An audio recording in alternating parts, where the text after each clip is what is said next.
Wowwy'z Workshop. Brought to you by Two Brothers, One Vision. There you are. Friends and family, we're here. Behind me is the Watcher complete. And I just wanted to thank you guys first for being here. It's taken a long time, I know. It's just a kind of a look into the life of a creator with chronic pain. Your creative windows are a lot smaller than most folks, and so a bigger job takes so much longer in little bits and pieces when you feel good enough to create. So that being said, this piece holds a lot of Meraki, a lot of soul, a lot of love, and I think there are still some tears on there. I didn't sand them all off. So without further ado, let's do this. And thanks again, everybody, for being here. Much love.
And alrighty, folks, well, it's been a big couple of days here. Wowwy'z little workshop. As you can see, the first round of the staining has went down, and I'm pretty stoked with it. It's been a freaky thing working so long on it, but knowing deep down the vision, and it's coming. So now we're going to have to stain it again, seal it, and then gold leaf the face, copper leaf the face, sorry, and then attach the antlers and all of the very, very special copper adornments. That's where we are, guys. I gotta go. My back is killing me. Much love. Oh, so happy. Okay, guys. So this is day 3 of staining, and I think I've finally achieved what... There were so many different colors all throughout this that I've went at it day after day, and I just been combining the stains until it got to the exactly where all the colors kind of melded together finally.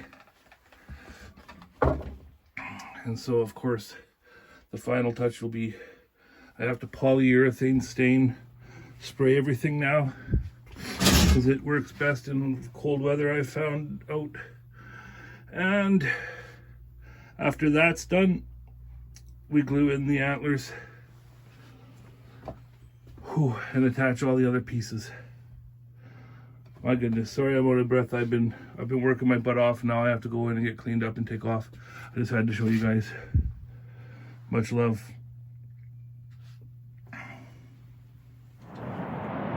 This is the next day. It's all dried. Whew.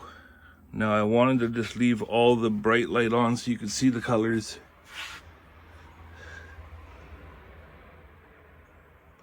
I'm stoked with it. I'll tell you how I basically went about it, because a lot of this was a lot lighter than the back in its natural form. As you guys all know, you guys have been here. Check that out, eh? And I can still see there's still scratch marks in there that I didn't sand out, but you know what? I've gotten to the point where those little maker's marks are just like, I don't know, I've grown to love them, every bit of this thing. So I'm spraying it today. So what I did is, it was too light and the back was a lot darker. So as you guys, I mentioned before, I was going to hit it with the cherry, right? So I did that with the min wax. And then once it was all stained initially and soaked in, then I used the Sedona red for the darker in the red spots here to match the back, because there was a lot of red in this. So I did that, but in spots, and then I'd hit it, and then I'd wipe it off. I'd hit it, wipe it off, just like a painting, right? And then at the end, to meet with the browns, this one here, sorry, this is, the frick is this one? Colonial American? Well, it's brown. It's more brown. These are the reds. Hit it with the brown just to make it match, you know. Let's turn it here so you can see how much lighter these sections were, but after hitting them all, I'm stoked with that. I love all the differences in the grain and stuff. I just wanted the color to be more unified. And it's such some beautiful, really beautiful colors there, eh? Okay, so guess what do we do today, guys? I did research this fast drying polyurethane, min wax as well. This is a clear satin. I found out that this stuff works good in colder weather. If you have to do this type of work in colder weather, that works better. I'm going to switch the camera here. Sorry about that. Different angles. Okay. Clear satin, superior durability, long lasting. So that's the screenshot if you need it. And yeah, now this is a closer up view, but I'm really happy how they all came together in there. Okay, guys, I'm gonna do this. First, I'm gonna put it on its back, prop it up good, spray the in here and in here, let that dry for about 2 hours, and then hit it again one more time in there, let her dry, and then stand it up and do the outside. So it's gonna be an all-day affair. Just another day, you know, another day of my life. Well, it's gonna be worth it. Much love, guys.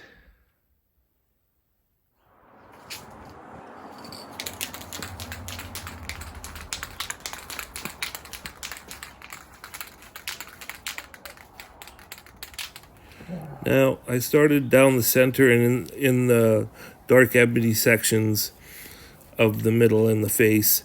And what you can't tell right here, and I'm actually impressed with the audio for it, but there was a very erratic wind, a very cold, erratic wind going on here. So I sprayed a bit, and then I was hesitating because I was seeing how it reacted to the wind, and it wasn't doing the best. So I slowed my roll, because I was on a roll here, and I slowed it down, and I went into the creation station, and I set up in there to spray in there. You'll see here.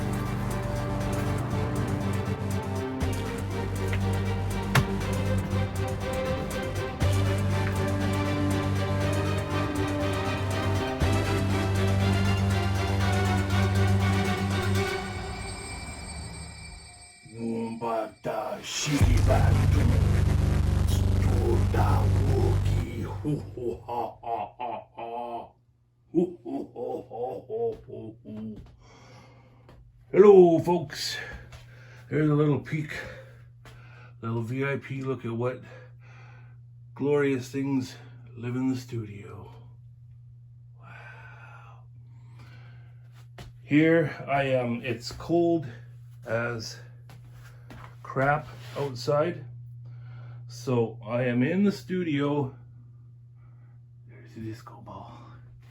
There's the Astromech Droid collection. Anybody acquainted with Star Wars would understand what kind of collection that is. It's a humdinger. So I'm in here. You know, I've been doing more cleaning and going through stuff and just getting it just dialed in as the best little studio. And here's my little electroform lab, which will be getting fired up right soon here. I got a couple projects getting prepped. Ooh, ding dong doggy. Would you look it out there? My goodness, it finally hit us out here on Vancouver Island. It is dumping out. So it's update time. Due to the cold, okay, I was talking to a good buddy. Jordy said, no, you have to give it the second coat. This is too much of a special project. And he was right. It being so cold outside, it's not curing right. Even though I found stuff that said fast drying polyurethane, aerosol, good for colder weather. So what I did is I went outside. I got everything warm in here. The Watcher was inside. And so I got everything, it was warm. I got the can of aerosol warm. Got it all set up outside. Locked the cat away and the dog away in the bedroom. Opened all the doors. I went out there. I sprayed it for its final coat. And I mean that final. And then I walked it in through the house and up the stairs and in here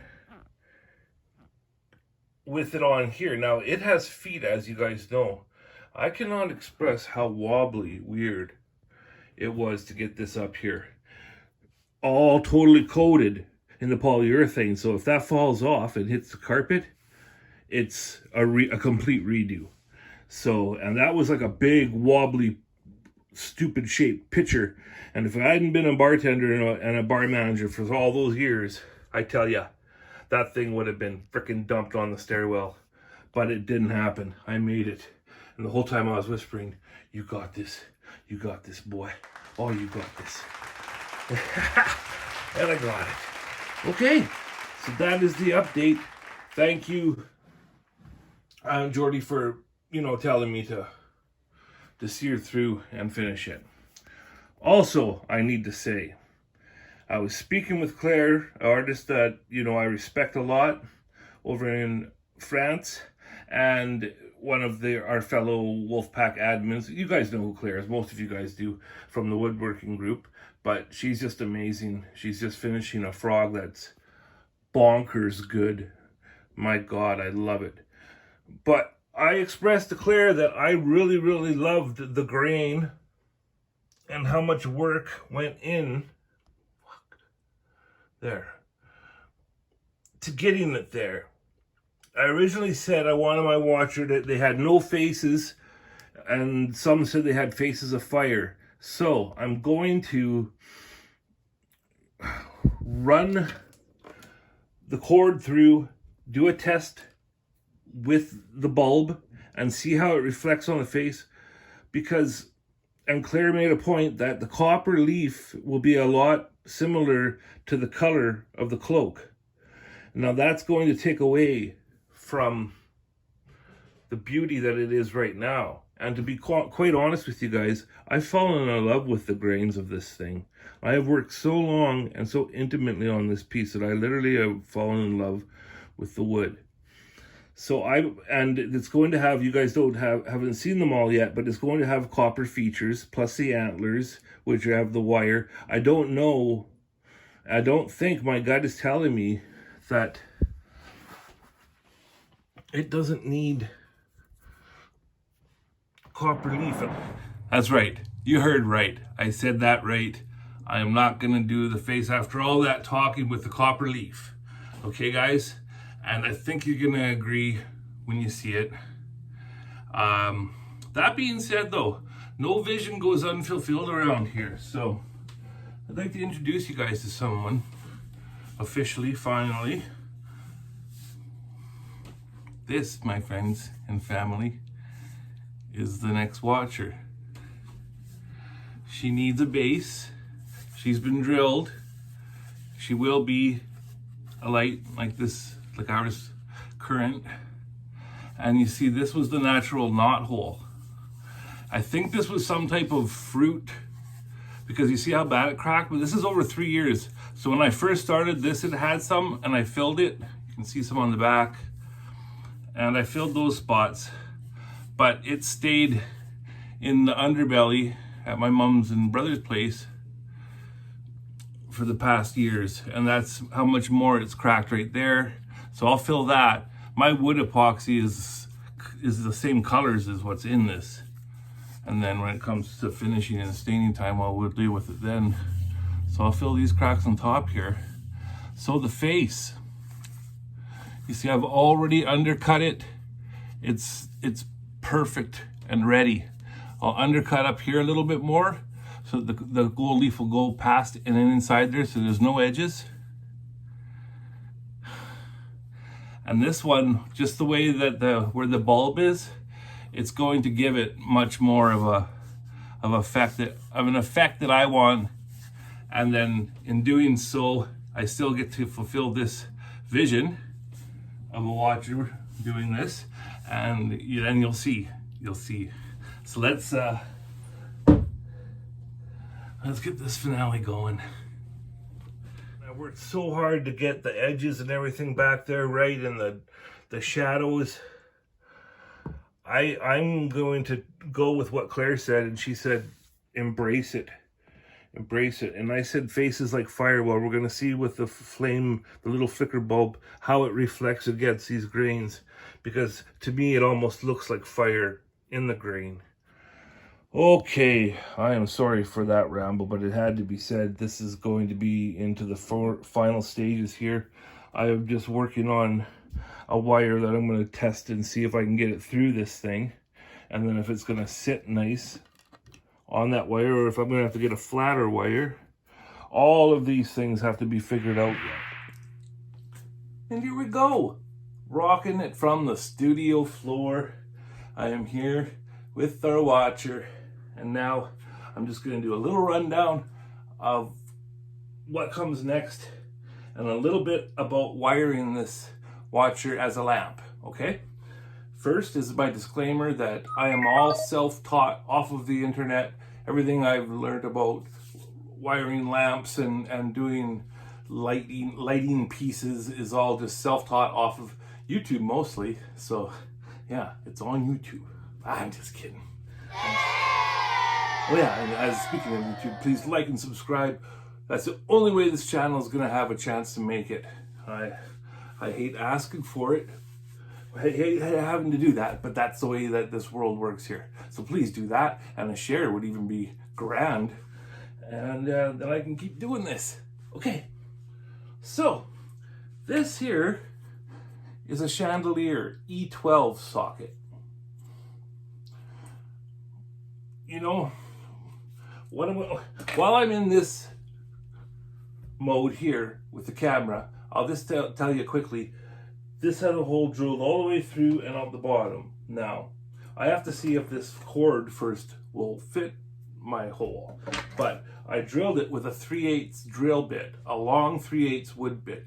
Now, all of lamping pipe tubes, you know, that threaded, I'll do a picture-in-picture here if I can remember to do that, but all of the lamping tube is 3/8. There are 1/2 inch, like bigger ones that are used in certain occasions, but as far as the universal hardware for lamps, it's 3/8, and it has, these little things have it threaded on the end, so that's a 3/8 threaded lamp socket.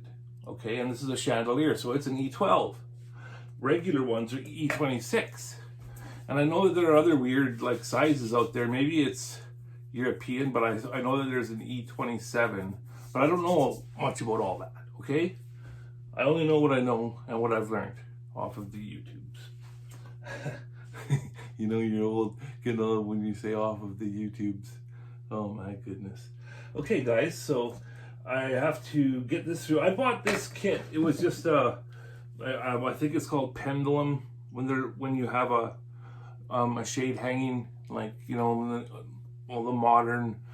the pendulum lamp kit hanging. It's a long cord for a hanging lamp, okay?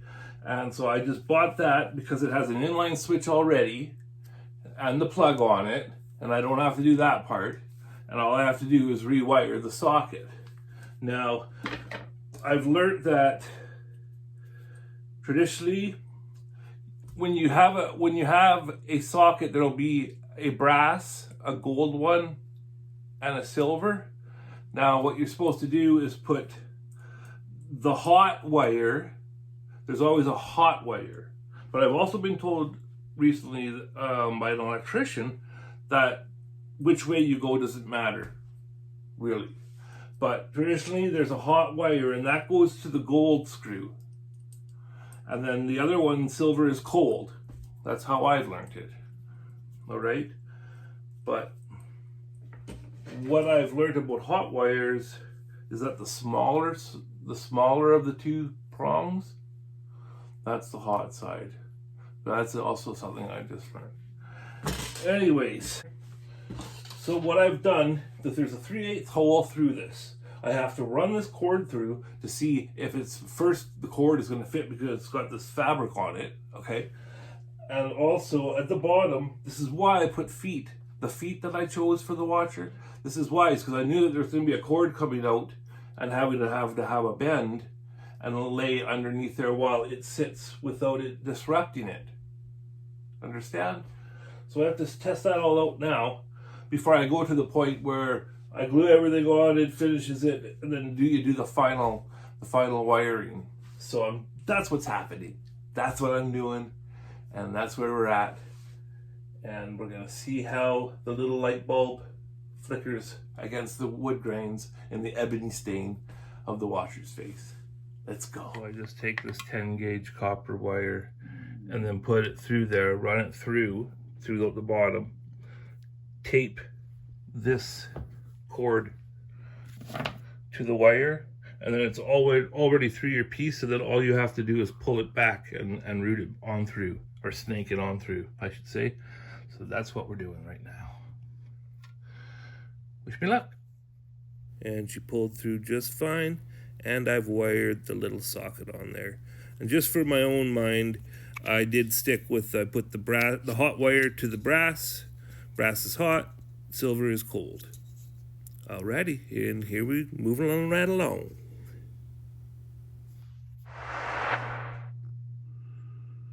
And it's been a morning, guys. It's been a morning. So last night, some things went down that you may have not noticed before. I haven't mentioned that because it's a surprise. There's the beautiful wood grain. I glued this side in last night. So far so good, and I just glued in this. So if I can keep, right now I am super happy with where they're sitting.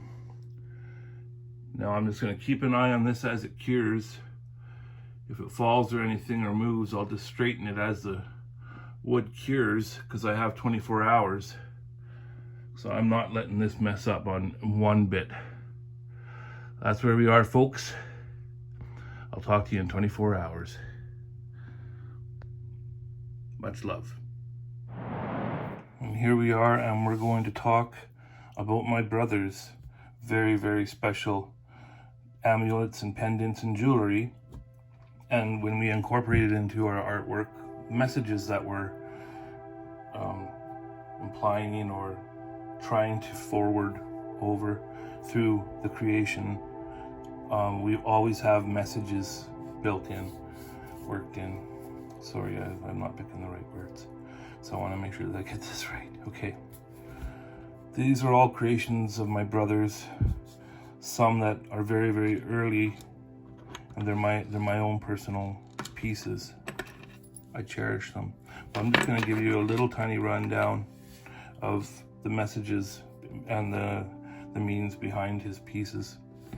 This, you could call it as a tree of life, but for us, when you use this, it's family.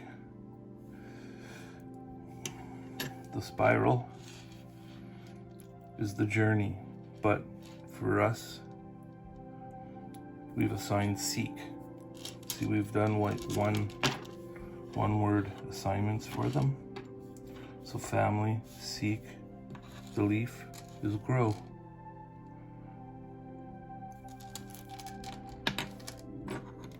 The arrowhead, mark of the warrior. This is strength.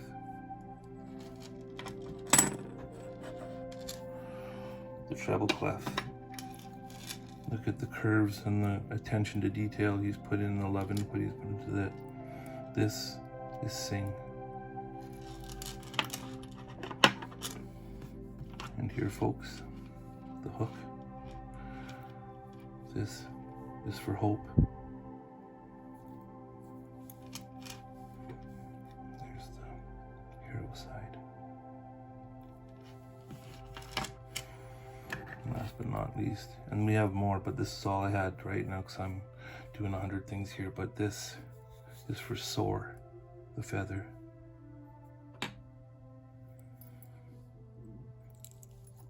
So now I must figure out what I'm going to use on this very, very special piece. And now you guys will be a little bit more familiar with the messages they hold. Thank you for listening. Much love. All right, now, here we go.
On the legend of the symbols reads as this: the tree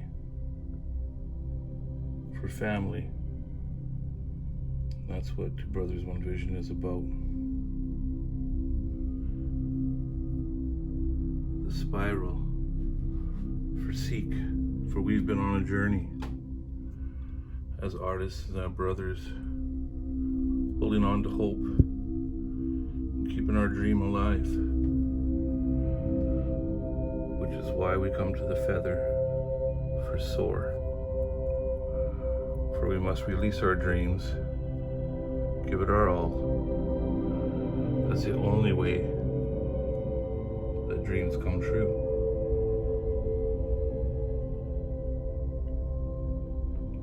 That's what this watcher represents. Our ideas and our refusal to give up.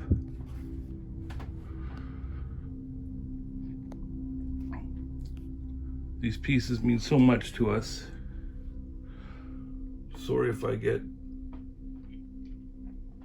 emotional here, guys, but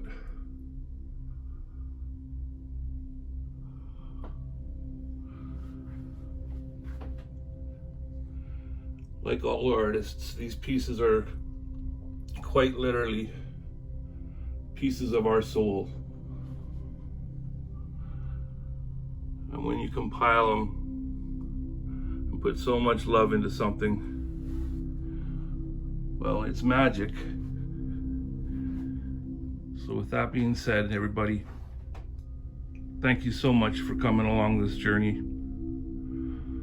Onward and upward to the next watcher and many, many cool creations to come. And don't forget, we got options. Yes, folks, we got options. Well, this was just crazy bright. If there was a dimmer, that would be okay, but these little LED guys here, and then, of course, the LED fire. Let's check them out.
No, I could not forget this part. This is the most important part of it all.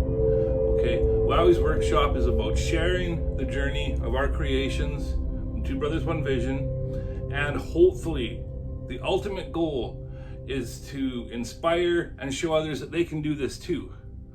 All it takes is just the guts to just try. And once you try and once you take that first step, every creation is a stepping stone to the artist and the works that you do want to bring into this world and the magic.